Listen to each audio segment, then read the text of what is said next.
La chronique du jour. La chronique du jour. Jérôme Carlos. Bonjour. Une élection qu'on organise est à l'image d'une sauce qu'on prépare. Il faut mettre en place les divers ingrédients. Il faut libérer les savoirs et les savoir-faire nécessaires. Les portes des dernières élections se referment. Quelle appréciation portons-nous sur la sauce des législatives du 8 janvier? Nous avons quasi unanimement noté la bonne tenue de ces élections, en référence aux législatives de 2019. Les Béninois sont désormais plus détendus. La mélodie a une voix. De deux partis siamois n'est plus qu'un souvenir. La démarcation entre opposition et mouvance redevient réalité. S'offrent désormais les perspectives d'un débat démocratique plus fécond. Il faut y voir une promesse d'ouverture. Cela dit, à la sauce des législatives aura manqué 3 épices. Première épice manquante. Nous nous efforçons d'organiser des élections propres. C'est une bonne chose. Mais nous négligeons d'élever le niveau de culture politique de nos populations. Autrement dit, prime à la forme, mais distance marquée quant au fond. Comme si nous nous satisfaisions dans l'évaluation de notre expérience démocratique, d'élections organisées à bonne date, de matériel électoral convoyé à temps, d'opérations électorales exécutées dans de bonnes conditions. Reste tout le reste. En politique, c'est-à-dire en toute approche de construction du pays, c'est l'homme qui est premier, c'est l'homme qui est prioritaire. S'il n'est pas avantageusement pris en compte, il ne vaut pas plus qu'une girouette.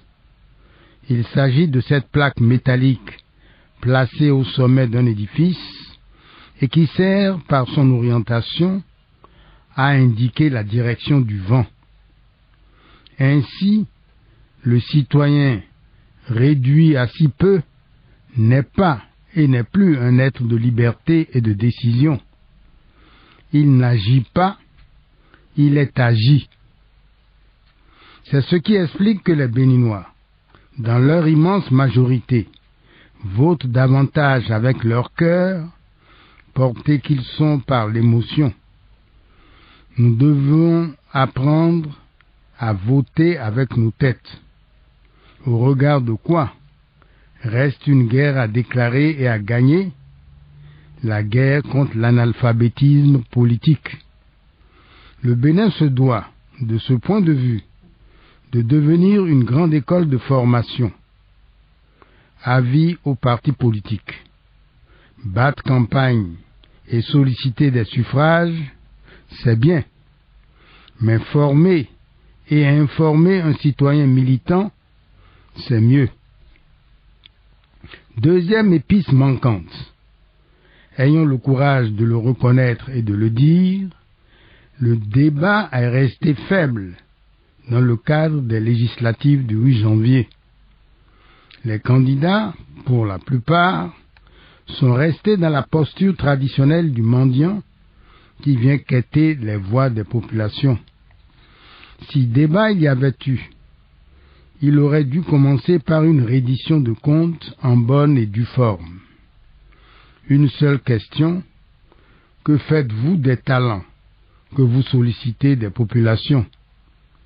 Si la vocation première d'une Assemblée nationale, c'est de voter des lois et de contrôler l'action du gouvernement, on aurait dû faire, par exemple, une revue critique des lois votées pour asseoir notre système partisan. La même démarche avec les lois sociales qui balisent désormais le statut du travail et de l'entreprise en rapport avec la limitation du droit de grève. Par ailleurs, on aurait évité de voir un candidat s'afficher devant les populations avec une soi-disant offre politique. Dans une campagne électorale, ce qui compte le plus, c'est la demande politique des populations. Le député élu est le mandant, le représentant du peuple souverain.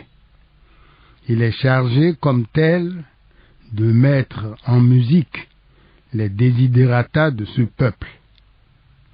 Troisième épice manquante, c'est l'engagement ferme de toutes les parties prenantes de faire désormais de nos langues nationales le support et le vecteur du débat politique national. Ceci pour une raison simple. Nous ne pouvons plus continuer de discuter de la vie, du devenir de notre peuple dans une langue d'emprunt. C'est aliénant pour tout le monde. L'Assemblée doit être vue désormais comme une arène véritablement nationale.